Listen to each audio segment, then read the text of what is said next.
Bom, eu recomendo agora papel e caneta na mão, porque nós vamos falar de um tema importante para a Igreja Católica que voltou ao centro das discussões nesta semana e tem causado enorme confusão e muitos debates. Quase 4 décadas depois das ordenações episcopais realizadas sem autorização do Vaticano, a situação da Fraternidade Sacerdotal São Pio X voltou a despertar dúvidas entre muitos fiéis sobre sua relação com a Santa Sé e os desdobramentos desse episódio na história recente da Igreja. Pois bem, esse é um tema que há décadas desperta debates entre os católicos e traz até cristãos de outras denominações para o debate. Afinal, por que o Vaticano excomungou os bispos da Fraternidade Sacerdotal São Pio X? Antes dos nossos comentários, para compreender esse episódio e seus desdobramentos na história recente da Igreja, vamos acompanhar a explicação do querido padre José Eduardo. Olá, queridos amigos da TV Oeste. A Fraternidade São Pio X, conhecida pela sigla FSSPX, voltou ao centro de uma crise com o Vaticano. Para quem não acompanha o mundo católico de perto, o caso pode parecer uma disputa interna distante, mas ele toca um ponto central para a Igreja Católica, a relação entre tradição, autoridade e unidade institucional. A Fraternidade São Pio X foi fundada em 1970 pelo arcebispo francês Marcel Lefebvre. O grupo nasceu como uma reação às mudanças promovidas pelo Concílio Vaticano II, realizado nos anos 1960. Esse concílio reformou vários aspectos da vida da Igreja, inclusive a liturgia, isto é, o modo como a missa é celebrada e também a relação da Igreja com o mundo moderno, com outras religiões e com a sociedade contemporânea. Desde então, a Fraternidade de São Pio X passou a se apresentar como defensora da tradição católica anterior ao concílio. A principal imagem associada ao grupo é a missa antiga, em latim. Mas o problema, do ponto de vista do Vaticano, nunca foi apenas a preferência por uma forma litúrgica mais antiga. A questão mais séria é outra. Até que ponto um grupo católico pode rejeitar as decisões do Papa e dos bispos sem romper a comunhão com a Igreja? O ponto mais grave dessa história aconteceu em 1988. Naquele ano, Marcel Lefebvre ordenou 4 bispos contra a vontade do Papa João Paulo II. Para a Igreja Católica, a ordenação de bispos contra o mandato do Papa é um ato gravíssimo, porque cria uma estrutura de governo paralela. Não se trata simplesmente de uma divergência de opinião, mas de um gesto concreto de independência em relação à autoridade central da Igreja. Na época, Roma declarou que o ato tinha caráter cismático. Em linguagem simples, cisma é uma ruptura da comunhão com a Igreja. Não significa apenas discordar de uma decisão, nem ter uma sensibilidade religiosa diferente. Significa recusar na prática a submissão à autoridade que, para a Igreja Católica, garante a unidade, o Papa e os bispos em comunhão com ele. Ao longo dos anos, houve tentativas de reaproximação. Em 2009, o Papa Bento XVI retirou a excomunhão dos 4 bispos ordenados em 1988. Esse gesto foi entendido como uma tentativa de diálogo, mas não significou que a fraternidade tivesse sido plenamente regularizada. O próprio Vaticano deixou claro que a Fraternidade de São Pio X continuava assim uma situação jurídica normal dentro da vida da Igreja. O Papa Francisco também fez concessões pastorais importantes. Por exemplo, reconheceu a validade das confissões atendidas por padres da fraternidade e facilitou certas condições para casamentos de fiéis ligados ao grupo. Esses gestos buscavam evitar prejuízos espirituais aos fiéis e manter aberta uma porta de diálogo. Mas a tensão permaneceu. A Fraternidade São Pio X continuou criticando pontos do Concílio Vaticano II, a missa reformada e várias decisões posteriores dos papas. Para seus defensores, o grupo estaria preservando a verdadeira tradição católica. Para Roma, porém, essa postura se tornou cada vez mais problemática, porque a fraternidade afirma reconhecer o Papa, mas repetidamente age contra ordens diretas da Santa Sé. A crise se agravou novamente com novas ordenações episcopais realizadas sem autorização pontifícia. O Vaticano havia pedido que essas ordenações não fossem feitas, propôs diálogo, mas a fraternidade manteve sua decisão. Para Roma, isso confirmou que o problema já não era apenas uma irregularidade disciplinar, mas uma ruptura efetiva de obediência e comunhão. O ponto decisivo é este. Dentro da lógica católica, não existe Igreja Católica sem comunhão com o Papa. Um grupo pode amar a liturgia antiga, pode ter críticas prudenciais, pode defender maior continuidade com o passado, mas não pode criar uma linha própria de bispos, seminários, tribunais internos e governo religioso como se fosse uma igreja paralela à igreja. A Fraternidade de São Pio X rejeita a acusação de cisma. Seus membros dizem que não querem fundar outra igreja e que agem em estágios de necessidade para preservar a fé tradicional. O Vaticano, por outro lado, entende que esse argumento não se sustenta, porque ninguém pode invocar a tradição para justificar uma desobediência estrutural à autoridade que a própria tradição católica reconhece como central. Para o público leigo, o resumo é simples. Não se trata apenas de uma disputa sobre missa em latim, batina ou costumes antigos. Trata-se de uma crise de autoridade. A pergunta de fundo é: quem decide em última instância o que é ser católico? O Papa e os bispos em comunhão com ele, ou um grupo que se considera guardião da tradição, mesmo quando desobedece formalmente ao Papa? Por isso, a Fraternidade de São Pio X é uma das maiores crises internas do catolicismo contemporâneo. Ele mostra como a tensão entre conservação e mudança pode chegar ao ponto de ruptura institucional. E mostra também que, para a Igreja Católica, a tradição não é apenas preservação de formas antigas, mas a continuidade viva de uma comunhão visível. No fim das contas, a questão não é se a tradição importa. Para a Igreja Católica, ela importa e importa muito. A questão é se alguém pode defender a tradição, rompendo com a autoridade que, dentro da própria fé católica, dentro da própria tradição, tem a missão de guardá-la. E é aí que está o centro do conflito. E é por isso que o Vaticano passou a tratar a situação da Fraternidade de São Pio X não apenas como uma divergência interna, mas como um verdadeiro cisma. Bom, depois desse vídeo bastante detalhado e rico aqui do padre José Eduardo, eu vou jogar para o Bernardo. Bernardo, eu tinha tantas perguntas, eu até quando liguei para o padre para pedir um vídeo, até muito obrigada, padre, pelo carinho de mandar um vídeo para o nosso programa. Eu falei: padre, se o senhor tiver 1h30, eu tenho 1h30 de perguntas, mas como ele não tinha, eu vou fazer algumas perguntas para você, Bernardo, porque eu percebi que nos últimos dias muita gente acabou resumindo essa questão entre uma disputa entre tradicionalista e outros, digamos assim, numa simplificação que eu acho que não faz justiça ao que de fato aconteceu. Então, os seus comentários iniciais, porque eu acho que tem algumas coisas importantes para a gente falar sobre isso. Tá, eu vou tentar ser breve nas minhas respostas para você poder perguntar mais. Eu acho que podemos fazer assim, né? Ana, a ideia é a seguinte: mascara-se esse debate como se fosse um debate de pessoas que amam a tradição e pessoas que não gostam, né? Então, quem ama a tradição da igreja está com a Fraternidade de São Pio X, e quem não ama a tradição, né, ou ama uma outra versão pervertida dela, estaria contra ou não estaria apoiando. Mas não acontece assim, ou seja, o Vaticano II ensinou uma coisa que a Fraternidade de São Pio X certamente não discorda, que é o tripé da igreja, ou seja, a igreja, né, a sua revelação, né, divina, ela foi dada pela Bíblia e pela tradição, formando a palavra de Deus, cuja interpretação vem do magistério, a interpretação legítima. Se um desses pés cai, nós não temos como manter a fé.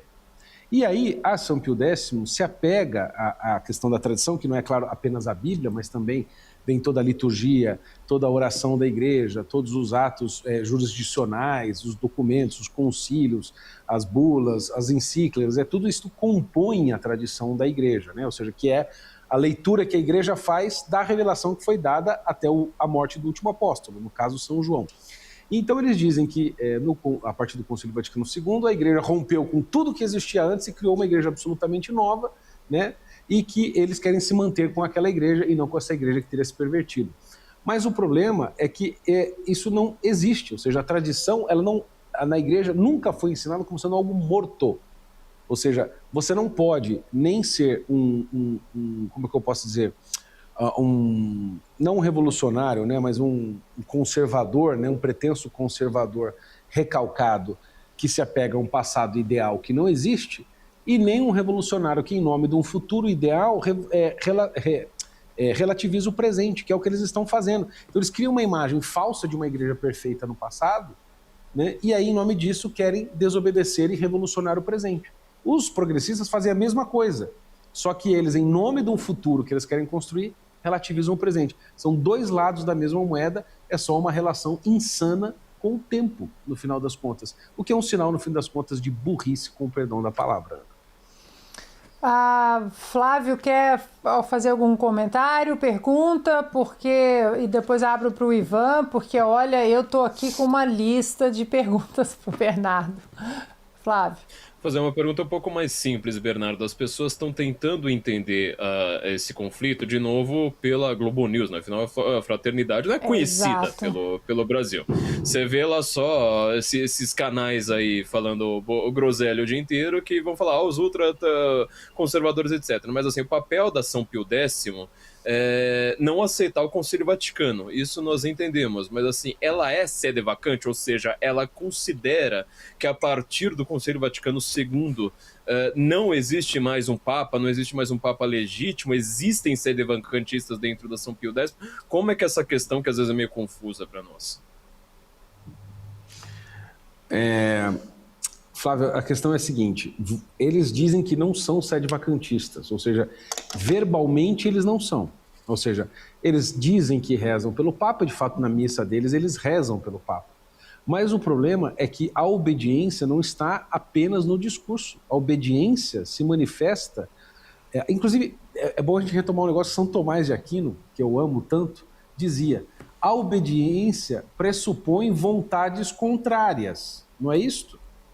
Senão não precisa haver obediência. Não existe uma lei que diga você tem que comer todo dia. Não precisa ter uma lei, porque você vai fazer isso, entendeu? É uma coisa simples.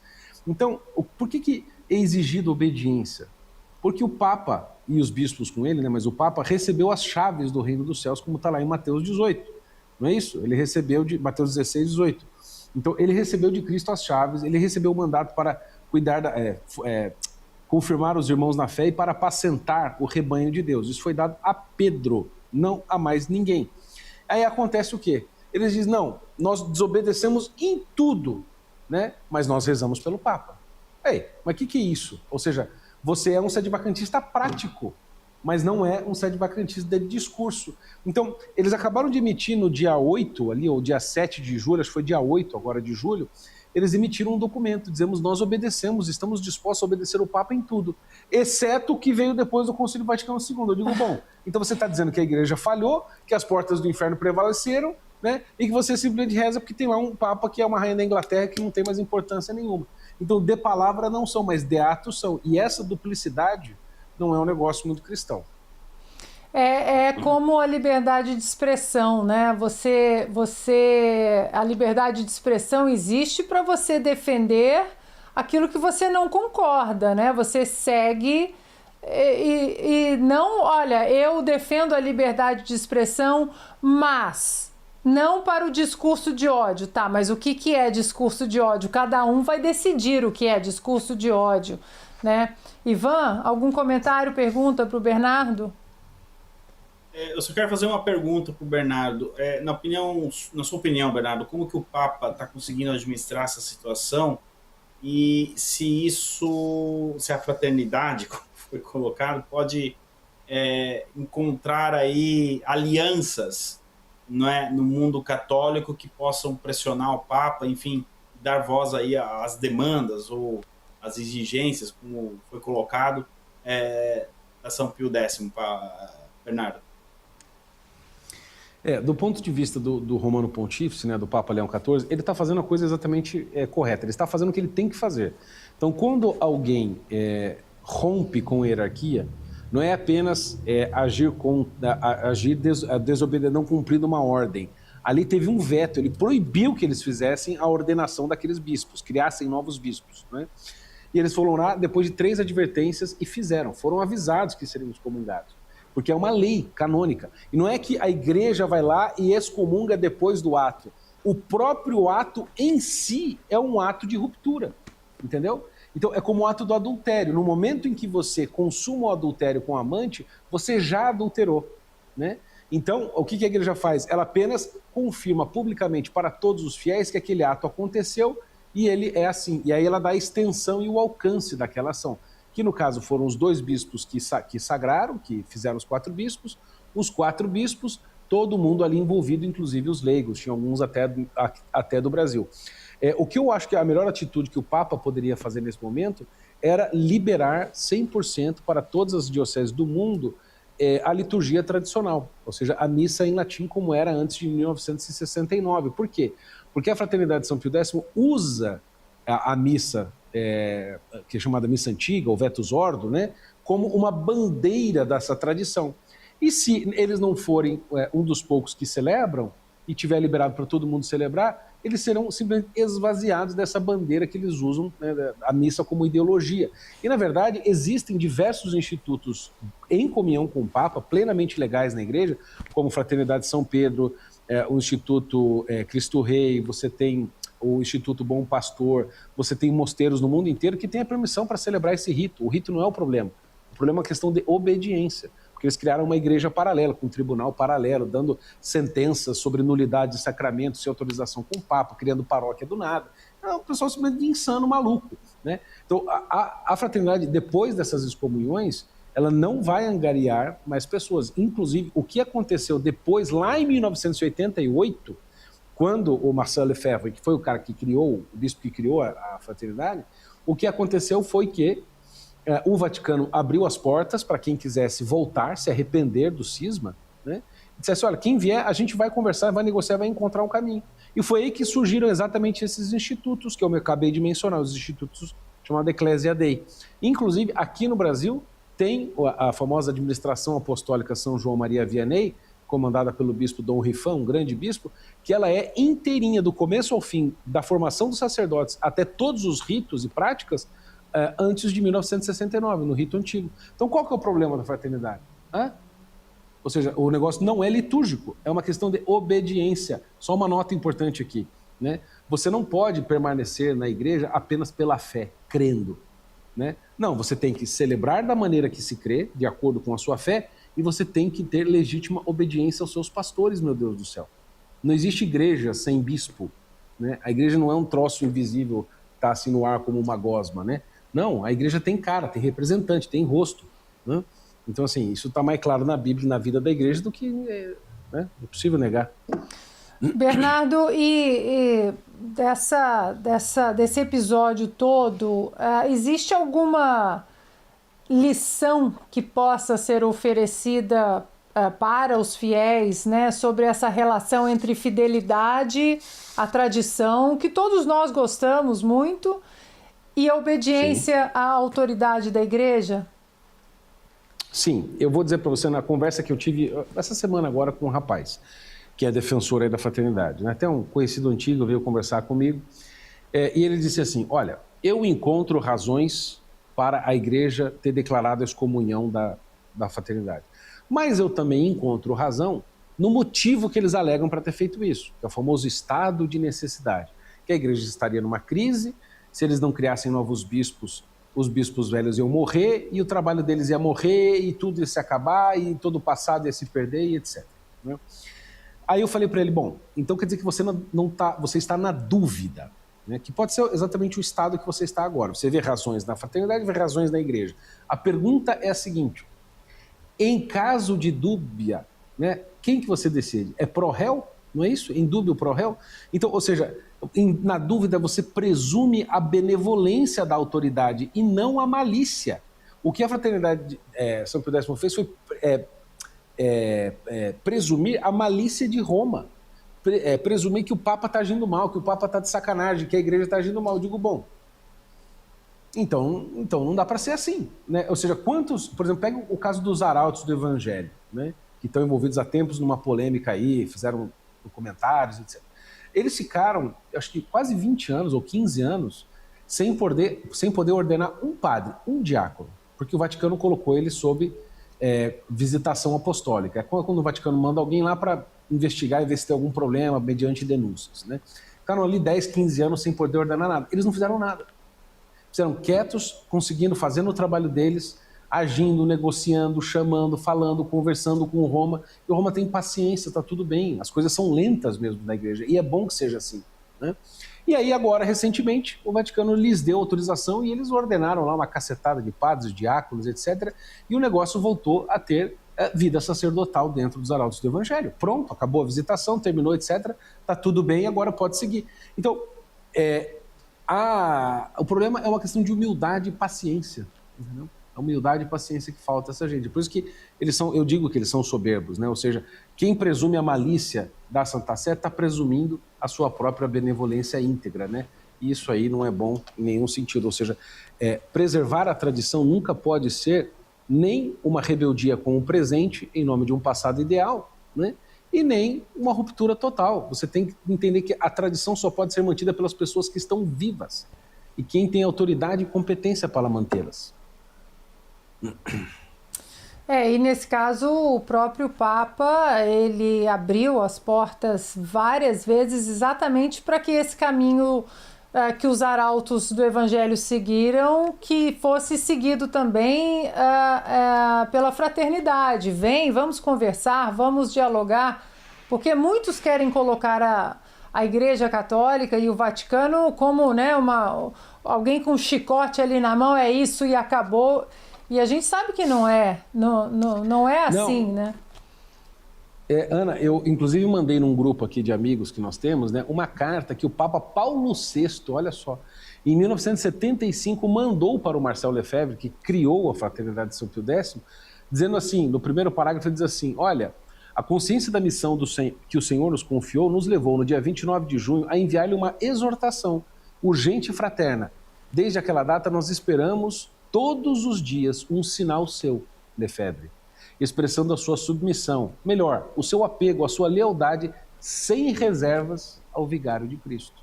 Nada chegou ainda e parece que você não desistiu de nenhuma de suas atividades, está até formando novos projetos. 1975.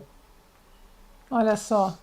Bom, espero que de alguma forma, eu sei que o tempo poderia ser muito maior. Ana, só um detalhe aqui, desculpa interromper, Ana, mas assim, é muita oração, por isso que a gente reza sempre pela unidade. Uhum. Né? Cristo lá, se alguém tiver curiosidade em casa, leia depois em João 17 a oração que Jesus fez antes de ir para a paixão, é a oração sempre pela unidade, ele menciona 4 vezes essa questão.